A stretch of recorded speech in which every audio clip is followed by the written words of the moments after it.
Hello guys. तो last time मैंने आपको फाइल के अंदर open save as and print and export के बारे में बताया था, और ग्रुप से मैंने आपको क्लिपबोर्ड एंड फॉन्ट के बारे में, इनके कमांड्स के बारे में बताया था।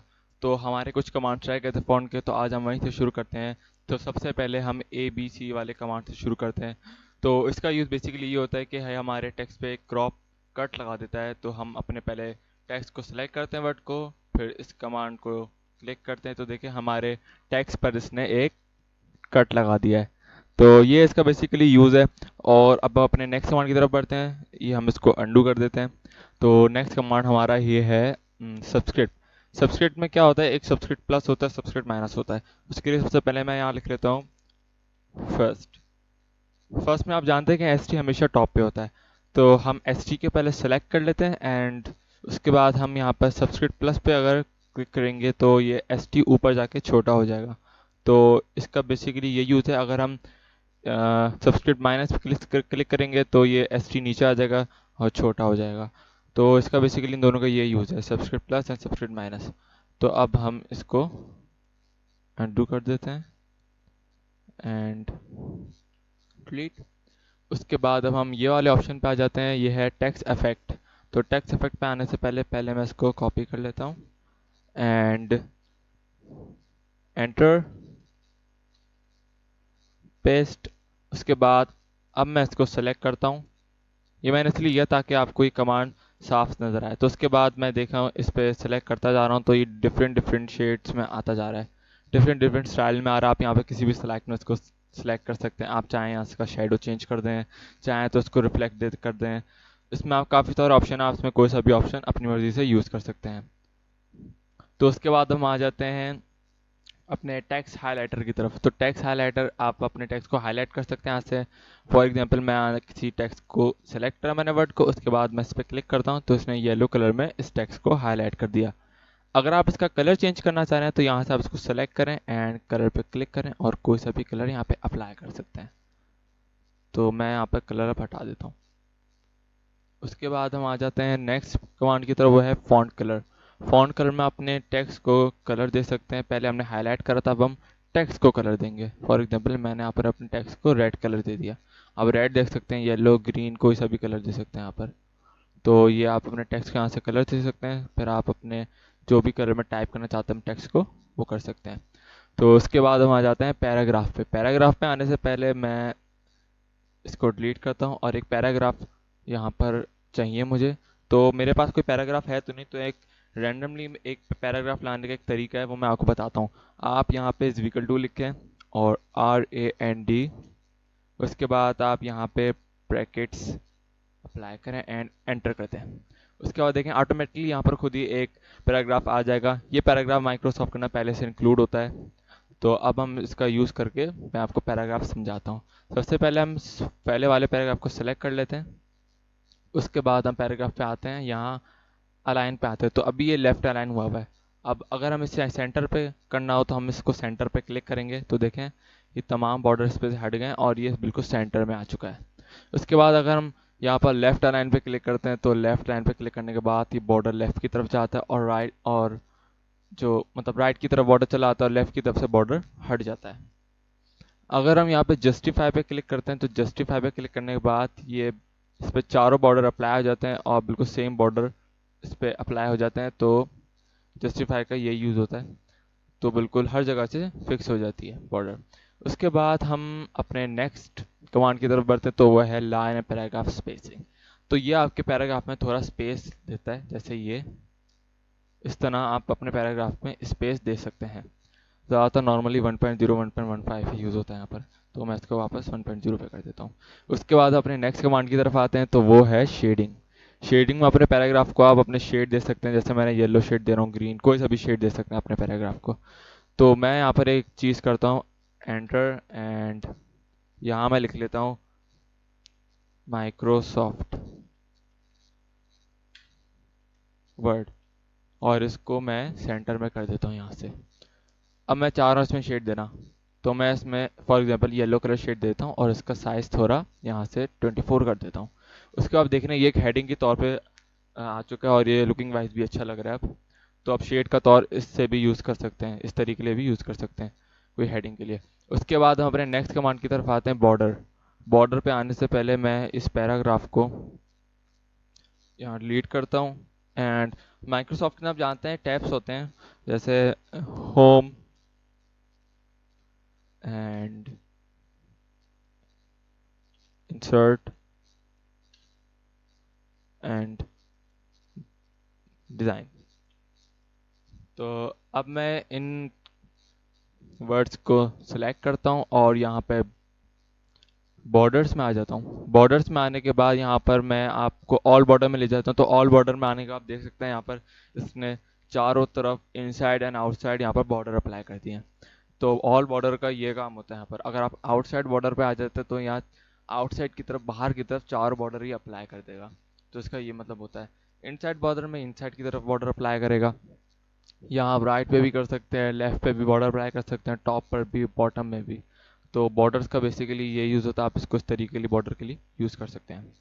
इसके बाद हम अपने नेक्स्ट कमांड की तरफ आते हैं, तो वो है बुलेट्स। बुलेट्स का यूज़ करने से पहले मैं इसको इसमें से शेड हटा देता हूँ एंड इसको लेफ़्ट साइड पे ले आता हूँ, तब थोड़ा सही लगेगा। उसके बाद अब मैं यहाँ पर अपने वर्ड को सिलेक्ट करता हूँ, बुलेट्स में जाता हूँ एंड यहाँ आपको काफ़ी अलग अलग तरीके के बुलेट्स दिख रहे होंगे। मैं यहाँ पर एरो, ये वाले एरो वाले बुलेट पे क्लिक कर लेता हूँ। तो ये एरो बुलेट इस पर अप्लाई हो चुका है। उसके बाद अगर मैं यहाँ पर एंटर करूँगा तो यहाँ एक और बुलेट मुझे शो करेगा। तो अगर मैं यहाँ पर डबल एंटर करता हूँ तो यहाँ बुलेट्स वाला रिमूव कर देगा एंड यहाँ से अपना टेक्स्ट कंटिन्यू कर सकते हैं, अपने हेडिंग एंड टेक्स्ट। तो उसके बाद अगर हम नेक्स्ट ऑप्शन पे आते हैं तो ये है, इस पहले इसको सेलेक्ट कर लेता हूँ, ये है नंबरिंग एंड लाइब्रेरी। तो नंबरिंग लाइब्रेरी पे आने के बाद आप अपने बुलेट को यहाँ पर नंबरिंग में भी, अल्फ़ाबेट में भी एंड रोमन में भी सेलेक्ट यूज़ कर सकते हैं। मैं इसको नंबरिंग में यूज़ कर लेता हूँ। फॉर एग्जांपल मैंने नंबरिंग में यूज़ कर लिया। तो उसके बाद अब मैं ये वाले ऑप्शन पे आऊँगा, देखें मल्टी लेवल लिस्ट। उस पर आने के बाद यहाँ पर भी हमें काफ़ी तरीके के ऑप्शन दिखते हैं। यहाँ पर आप किसी पर भी सेलेक्ट कर सकते हैं। फॉर एग्जांपल अभी मैं इस पर सेलेक्ट करता हूँ। तो इस पर सेलेक्ट करने से क्या होगा, मैं यहाँ आता हूँ होम पे, यहाँ मैं एंटर करता हूँ। एंटर करने के बाद मैं टैप करता हूँ। टैप करने के बाद देखें यहाँ 1.1 एक पॉइंट, एक वो शुरू हो गई है 1.1। तो अब मैं यहाँ पर जैसे मैं लिख देता हूँ होम के अंदर ग्रुप्स के नाम लिख लेता हूँ यहाँ पर मैं, जैसे क्लिपबोर्ड। यहाँ फिर से मैं एंटर करता हूँ तो 1.2 दे दिया, देखें इसने मुझे। मैं यहाँ लिख लेता हूँ फॉन्ट। उसके बाद मैं यहाँ लिख लेता हूँ 1.3 में स्टाइल। स्टाइल सीख लिया मैंने। उसके बाद अब मैं इंसर्ट पे आ जाता हूँ। इंसर्ट पे आने के बाद मैं यहाँ एंटर करता हूँ और टैप करता हूँ। टैप करने के बाद देखें यहाँ से मुझे 2.1 शो करा। अब मैं इंसर्ट की जो इसके अंदर के जो ग्रुप्स हैं वो लिख सकता हूँ, इसकी पूरी सीरीज़ जो है। तो यहाँ मैं ग्रुप्स लिख देता हूँ, जैसे पेजेस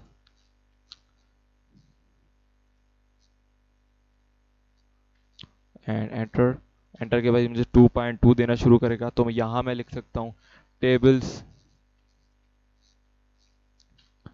यहाँ मैं लिख लेता हूँ फॉर एग्जांपल लिंक। तो ये इस तरह अगर आप डिज़ाइन पे क्लिक करेंगे, टाइप करेंगे तो ये 3.1, 3.2, 3.3 इस तरह शो करने लगेगा। इस तरह आप पूरा आगे तक ही चलेगा। तो उसके बाद अब यहाँ पर हम वापस आ जाते हैं। तो इसका बेसिकली ये यूज़ है। अगर हम चाह रहे हैं, पहले मैं इसको अंडू कर देता हूँ। मैं इसको अंडू कर देता हूँ।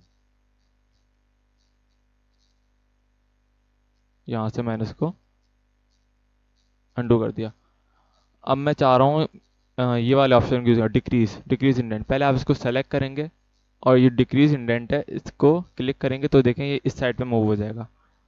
ये इस साइड पे मूव हो गया। अब आप चाह रहे हैं ये इस साइड मूव हो तो ये इंक्रीज होगा, तो ये राइट साइड पे मूव होगा। और इस तरह ये लेफ्ट साइड पे मूव होगा डिक्रीज पे क्लिक करके। तो इंक्रीज और डिक्रीज इंडेंट के ऑप्शन बेसिकली इसलिए यूज़ होते हैं, राइट एंड लेफ्ट साइड इनको आप मूव कर सकते हैं। उसके बाद हम अपने नेक्स्ट ऑप्शन पे आ जाते हैं, तो वो है left and right text direction. इस पे आप क्लिक करेंगे तो आपको ये देखें, अगर राइट पे क्लिक करेंगे तो ये उर्दू वाले स्टाइल में आपको ये शो कर देगा। तो बेसिकली उर्दू के लिए यूज़ होता है।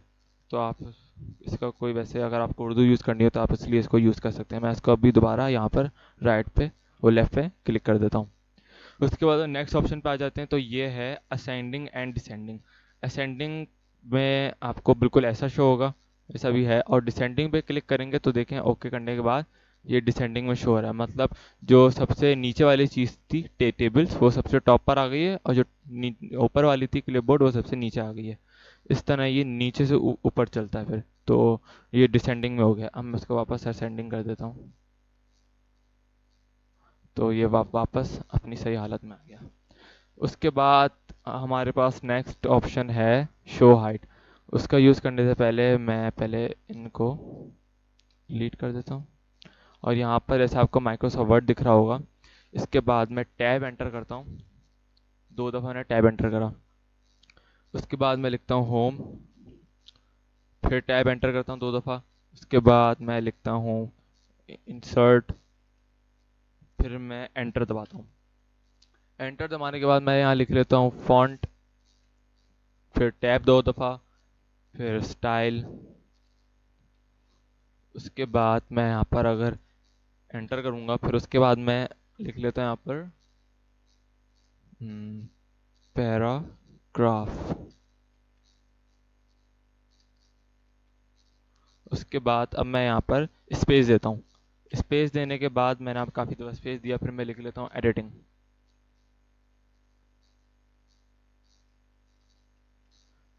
अब मैं यहाँ पर इस ऑप्शन को सेलेक्ट करता हूँ, तो देखें क्या होगा। अब इसने मुझे शो करने कर दी की चीज़ है। एरो का मतलब क्या है कि मैंने 2 दफ़ा टैब यूज़ करा था, तो मुझे 2 दफ़ा एरो दे रहा है। अगर मैं 1 दफ़ा टैब यूज़ करा तो मुझे 1 दफ़ा एरो देता। तो मैंने 2 दफ़ा टैब यूज़ किया तो मुझे 2 दफ़ा एरो दे रहा है। यहाँ पर मैंने टैब यूज़ करा था, और ये जो निशान है इसका मतलब मैंने यहाँ पर एंटर करा था, तो इसका मतलब ये होता है। और ये जो डॉट डॉट दिख रहा है आपको, इसका मतलब मैंने यहाँ पर स्पेस यूज़ करा है, तो ये इसलिए मुझे डॉट डॉट शो है। अगर आपको सिंबल जानने हो यहाँ पर कि आपने कहाँ टैब यूज़ करा था, कहाँ एंटर, कहाँ ये स्पेस, तो यहाँ पर आप क्लिक करके इसको जान सकते हैं। तो इसका बेसिकली यूज़ होता है। अगर इसको हाइड करना चाह रहे हैं तो यहाँ से क्लिक करके ये हाइड भी हो जाएगा। तो ये था पैराग्राफ का ग्रुप। तो अब हम आ जाते हैं स्टाइल पे। स्टाइल पे आने से पहले मैं इसको डिलीट करता हूँ। अब मैं यहाँ माइक्रोसॉफ्ट जैसे वर्ड है इसके अंदर अब मैं यहाँ पर लिख लेता हूँ, मैं क्या बल्कि माइक्रोसॉफ्ट की हेडिंग डालता हूँ, फिर उसके अंदर लिखता हूँ यहाँ पर वर्ड, फिर लिखता हूँ यहाँ पर एक्सेल, फिर यहाँ लिखता हूँ पावर पॉइंट। उसके बाद अब मैं आ जाता हूँ यहाँ पर, 1 मिनट, हाँ, उसके बाद अब मैं आ जाता हूँ नेक्स्ट पेज पे। नेक्स्ट पेज पे आने के बाद यहाँ मैं ग्राफिक की हेडिंग डाल देता हूँ। ग्राफिक की हेडिंग मैंने यहाँ पर डाल दी। उसके बाद अब मैं क्लिक करता हूँ, और यहाँ ग्राफिक में मैं लिख लेता हूँ फोटोशॉप। फोटोशॉप उसके बाद एंटर करता हूँ। मैं यहाँ लिख लेता हूँ इलस्ट्रेटर। तो मैंने ये 2 पेजेस और 2 हेडिंग यहाँ पर डाल दी, एक पेज पे अलग, एक पेज पे अलग। अब यहाँ पर मैं आ जाता हूँ और माइक्रोसॉफ्ट को सेलेक्ट करता हूँ, और स्टाइल में जाता हूँ, और ये हेडिंग 1 पे क्लिक कर लेता हूँ। तो यहाँ देखें इसने एक हेडिंग इस तरह शो करी है। अब मैं इसको थोड़ा साइज इसका बड़ा कर देता हूँ, और इसमें थोड़े एडिंग करता हूँ, ये इफेक्ट्स डाल देता हूँ। फॉर एग्जाम्पल ने ये इफेक्ट डाल दिया, तो ये इस पर हेडिंग आ चुकी है। और अब मैं चाह रहा हूँ यही हेडिंग मेरी ग्राफिक भी आ जाए, तो मैं सिंपल फॉर्मेट प्रिंटर यूज़ करूँगा, जो मैंने आपको उसका पहला तरीका बताया भी था। यहाँ पर सेलेक्ट कर लिया। अब ये वही चीज़ जो पावर माइक्रोसॉफ्ट पे थी वो ग्राफिक पे अप्लाई हो चुकी है। तो इसका फॉर्मेट प्रिंटर का बहुत आसान यूज़ है इस तरह। तो अब हम आ जाते हैं फाइंड की तरफ। फाइंड का फ़ायदा ये है, मैं आपको बताता हूँ। जैसे फाइंड की तरफ आए, क्लिक करें, यहाँ पर हेडिंग में आए, यहाँ आपको आपकी हेडिंग शो करने लगेगा। अब मैं चाह रहा हूँ मुझे पैराग्राफ, मुझे वो सॉरी ग्राफिक में जाना है। तो ग्राफिक मुझे नहीं पता किस पेज पे, फॉर एग्जाम्पल ग्राफिक 88 पेज पे है, मुझे पता नहीं वो 88 पे, लेकिन मुझे ग्राफिक में जाना है और वहाँ जाके कुछ एडिटिंग करनी है, उसको देखना है। तो बहुत आसान है। यहाँ मैं फाइंड में जाऊँगा और हेडिंग्स में जाऊँगा या ग्राफिक पे क्लिक करूँगा तो मुझे खुद ही ये ग्राफिक वाले पेज पे ले जाएगा। और यहाँ मैं अपनी एडिटिंग और उसको देख सकता हूँ जो मुझे देखना है। तो इसका ये बड़ा फ़ायदा है। अगर मैं पेजेस पे आऊँगा तो मुझे जो पेज पे जाना है, मुझे कोई पेज याद है यार यहाँ मुझे ये काम करना था, तो मैं वहाँ जाके इस पर क्लिक करूँगा यहाँ पर, और वो पेज यहाँ पर शो होने लगेगा। तो इनका ये यूज़ होता है बेसिकली। तो ये आपको समझ में आ गया होगा। अब मैं इसको यहाँ से हटा देता हूँ। अब हम आ जाते हैं रिप्लेस की तरफ। रिप्लेस पे आने से पहले मैं यहाँ पर कुछ टाइप कर लेता हूँ, जैसे my name is Abdul Rafe Khan. तो यहाँ पर मैंने अपना नेम लिख दिया यहाँ पर। अब मैं इसको कॉपी कर लेता हूँ एंड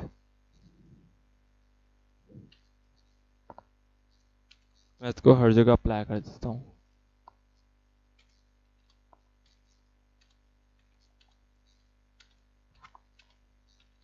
तो यहाँ देखिए मैंने नेक्स्ट पेज तक इसको कॉपी पेस्ट कर दिया है। अब मैं चाह रहा हूँ कि मेरा जो नेम है अब्दुल राफे खान, इसको मैं चेंज चेंज कर लूँ। फॉर एग्जांपल अब मैं यहाँ रिप्लेस में जाऊँगा और यहाँ अपना नाम टाइप करूँगा, अब्दुल राफे